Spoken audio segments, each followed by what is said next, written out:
Right. Back to fast forwarding as we go from place to place, trying to find the right keys to open the way to the final area of the game. I wish there was a way to make this kind of random hunting down scattered keys at the end of the game more interesting, but hey, work with what you've got. And what we've got is probably a lot of time to kill as the hint system tries to tell us what to do next. Assuming, of course, that I haven't just opened a guide to figure out where we need to go this far in. Oh, as a side note, we have officially gone beyond the number of clips we used for the original Metroid Prime.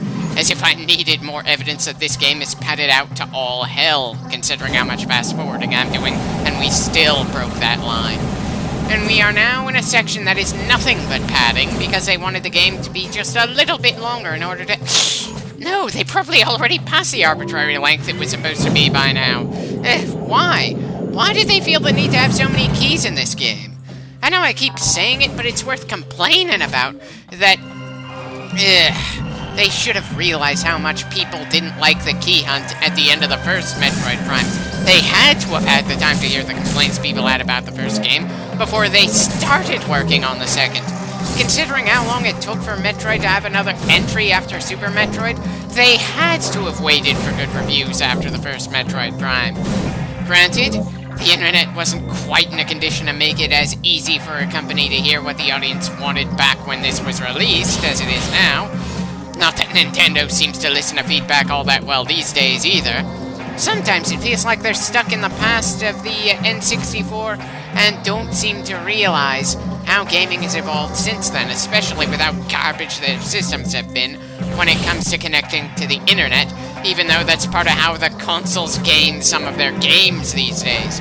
I just don't have anywhere near the physical space for physical copies these days. So I end up having to uninstall a game in order to make room for another I want to play on the same system. And the Switch, of course, has less room than any of the others. For my computer or the PlayStation 5, it can take at most several hours to download a game because I can connect an Ethernet cord to the machines to get a smoother, more speedy internet speed. But the Switch, a much smaller game, can take days for me to reinstall into that system. And it's not like I can just go to an electronics store to connect a drive to the Switch to give it more memory space so I don't have to do that sort of thing as often. I don't see any USB ports on this thing. And considering how much space updates can take, having a physical copy isn't a guarantee that you can just put in the console and you can instantly play like in the old days. It's not like I can say from day one to the next what kind of mood I'm going to be in when I sit down and set aside some time to do some gaming as well. Do I want something serious or silly? Something tactical or a power fantasy? So many possibilities, and Nintendo makes it less convenient than their competitors and the emulation community. There are drawbacks to them being such an old-fashioned company, but at least they don't run into the exact same issues that Microsoft and Sony seem to keep smacking into on occasion.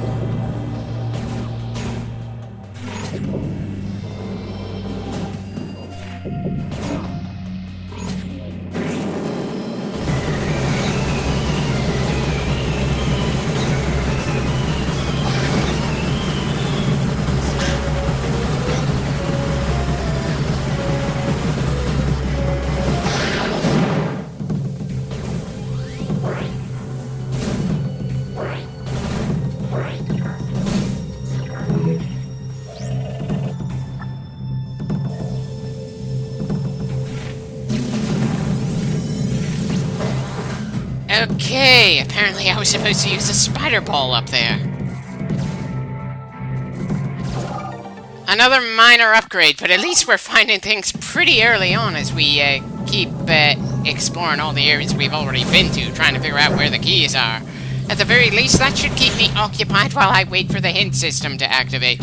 Assuming, of course, that it does for the specific keys we're looking for.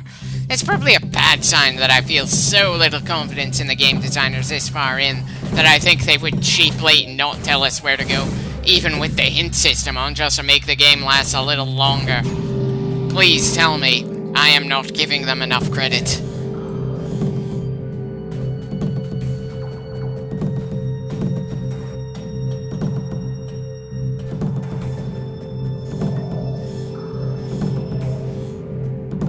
Well, none of the visors seem to be picking up anything in here that's all that special. Though I suppose we still have that energy wall to shut down at some point.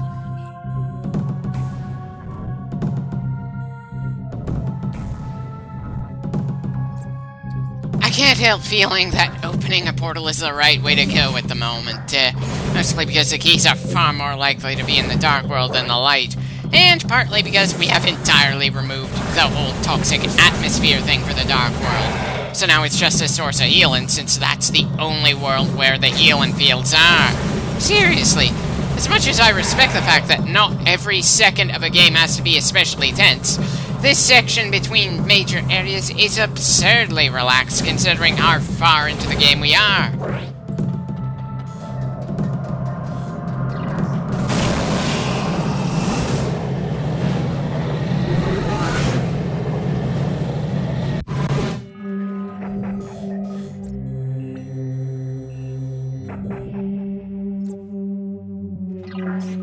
It's probably a bad idea to just walk through Phazon, but it's still pretty weird that the thing that made the start of the game feel pretty unique has become a complete non-factor here near the end.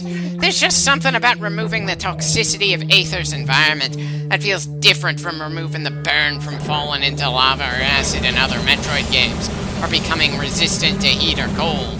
Something that makes the conflict against the Ing, which wasn't that good in the first place, the more we learned about it, even more underwhelming to me, since the Luminoth apparently had the technology to completely nullify that natural part of the Ing's defenses. Seriously, weren't the healing fields enough in that regard?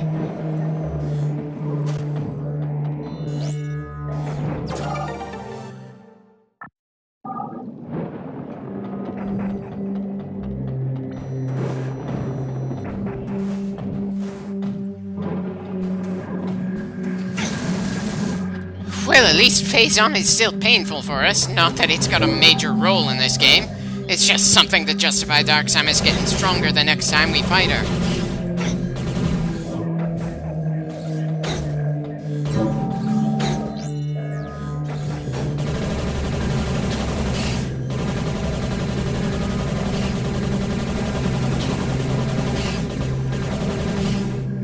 I suppose those bugs were a little annoying, nothing I could consider a threat though.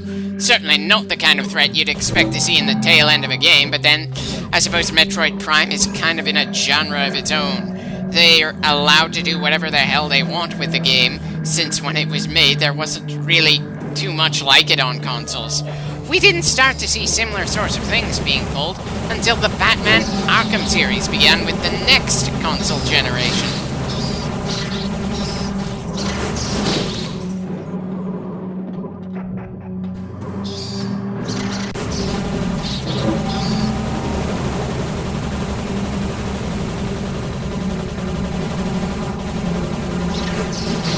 Kind of surprised we haven't been latched onto just yet. The little bastards have certainly had plenty of time to try, that's for sure.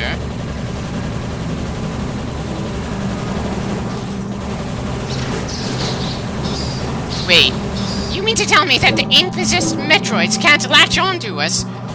Bloody hell, the monsters that are supposed to be ultra scary in this game can't manage to make the monsters that are ultra scary in every other game in the franchise they've ever shown up in more powerful. They just make them take less damage per hit and just remove their primary means of actual attack.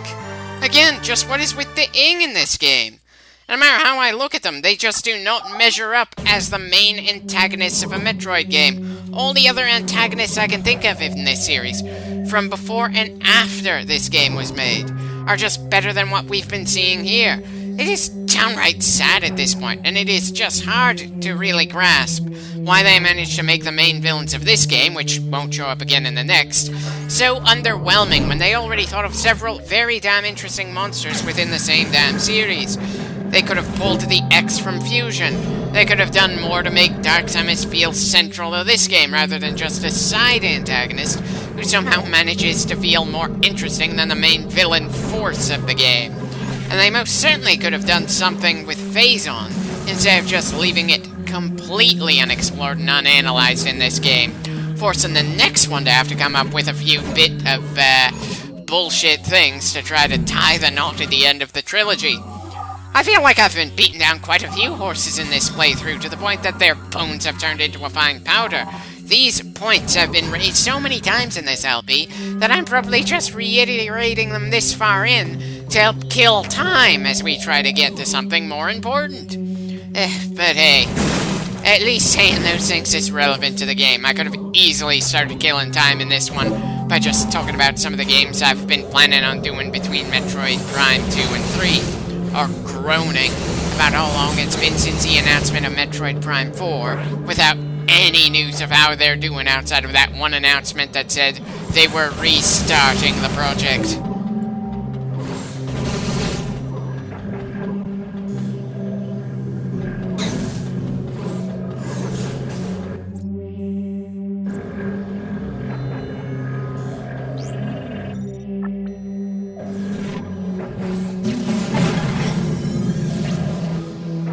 Well, that's certainly a large section of the room we just made available. Let's dive into the gunk and see what's waiting for us.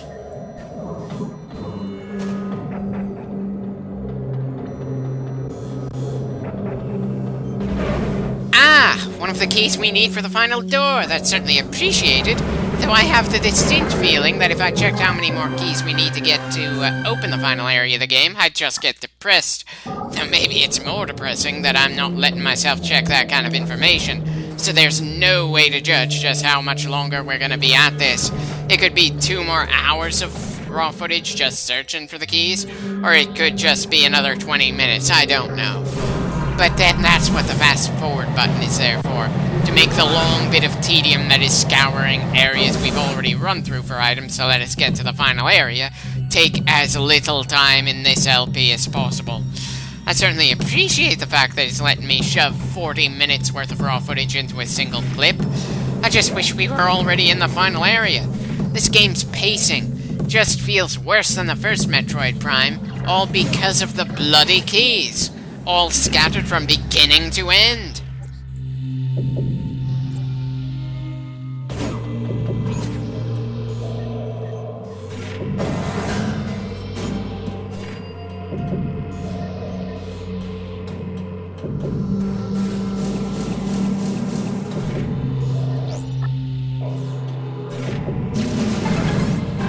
Okay, that's certainly an interesting effect on the terrain we just had there. Shame that the only reward for something that notable was a powerbomb expansion. But then who am I to judge what each action is worth here? I'm just a guy who's gotten pretty damn tired this many clips into the Let's Play. Maybe someone in Retro Studios or Nintendo itself felt this was the best kind of pacing for a game like this. Though I honestly don't think that this being on purpose instead of a mistake would make me feel any better about the iffy pacing around here. It would just shift, making me go from thinking they were rushed to being just downright stupid.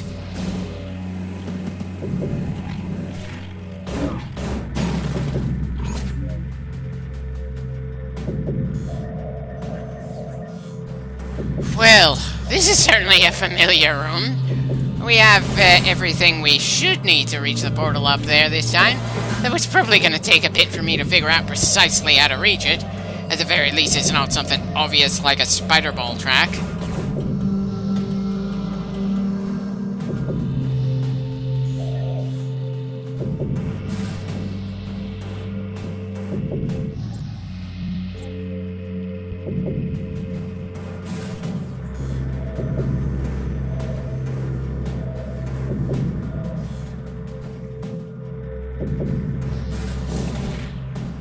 Well, that felt like progress.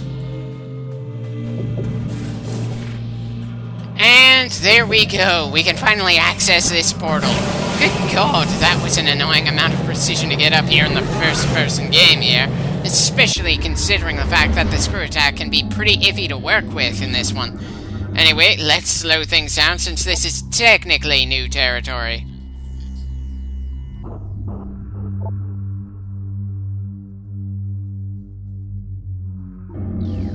This is the first and possibly only reference to Ing having their own culture we've seen in this game. And just why would the Ing decide to have a Luminoth healing field inside of their battle arena? Sure, you don't want your young bucks having too much of an easy time when they're supposed to be going through a rite of passage, but come on! The healing fields are precisely why the bigger forms of Ing just didn't have a chance to feel menacing against us, despite how freaky they might have looked. With, of course, the exception of some of the bosses.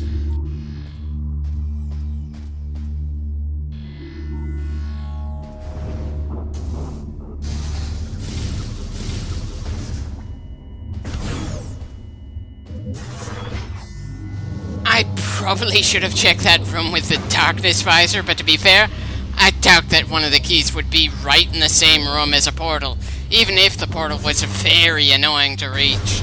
Again, it's not like we've got a time limit to give us some sense of urgency, just my own desire to be done with this game. As much as I keep bitching that the end isn't here yet, it is still kind of in sight. I just don't know how many more clips it's going to be to get us there.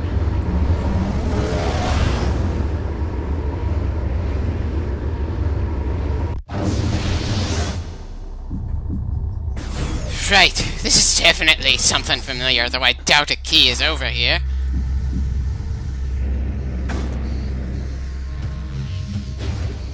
Should I even bother asking why there was a random rock there?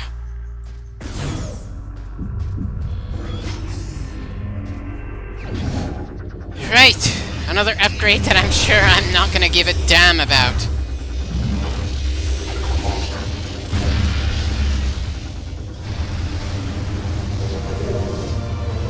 So many alternate super missile things that I just am never tempted to use in battle. Hell, I generally don't use regular super missiles for anything other than opening doors, unless it's got its own ammo counter or it's just outright replacing regular missiles in a given game. Why use a different flavor as something I don't use in battle in this game anyway? That is just... whole lot of empty upgrades in this game, aren't there? In a game where I feel like Samus is at her least capable at the end of the game than any other Metroid. Have I made it clear that this game has done a number of missteps in my opinion? Because one of the dead horses just woke up and told me I'm being too subtle.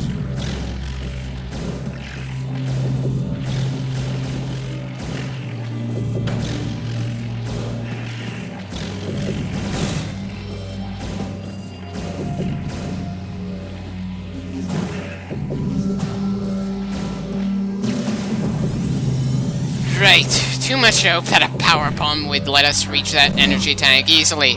I suppose bouncing around with regular bombs in that maze would let us get to it at some point. Considering how much health we have right now, though, and the fact that we don't really need to worry about Dark Aether draining us anymore, I don't really see a point in bothering with that much trouble, though. I wouldn't quite say that we're invincible or something, just that outside of bullshit, or especially difficult bosses, I don't see how we'd have to have that amount of trouble that we wouldn't be able to heal from. Though I suppose me falling asleep due to just how long we've been at this game would certainly give the enemy more of a chance of killing us this far in. It's not like I've been especially amazing in this or any other game that I've LP'd over the years. I'm just an adept and experienced gamer. Nowhere near an ace.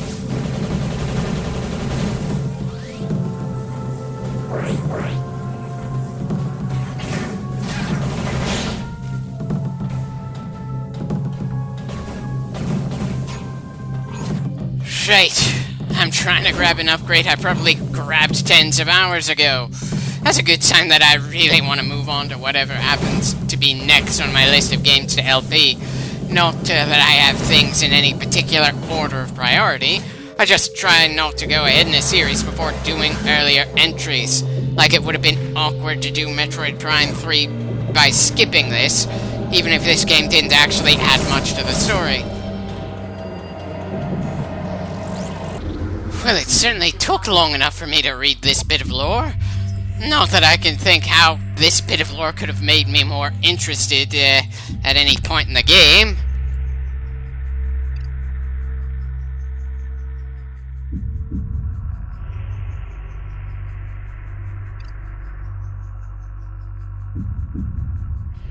Right, nothing interesting. Have I mentioned how lackluster the lore entries and various things we read have been for most of this game? Though I suppose if I'd read that when I was supposed to have, then maybe it would have felt kind of fresh. This is one of the initial areas of the game, after all.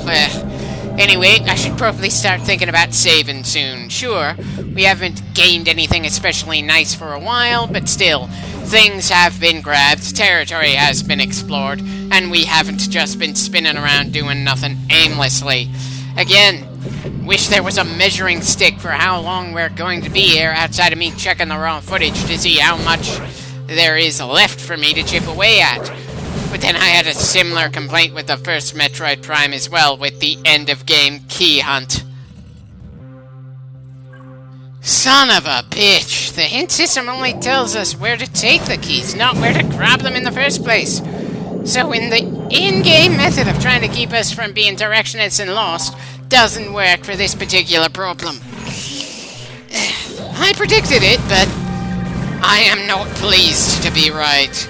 Have I mentioned that this game just feels rushed? Ah, well.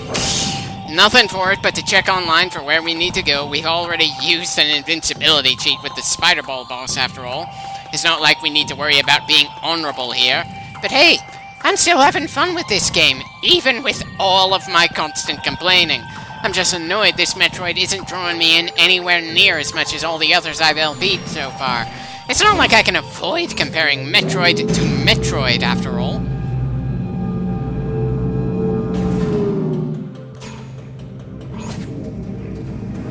Definitely ending this one as soon as we get to the save point at the top.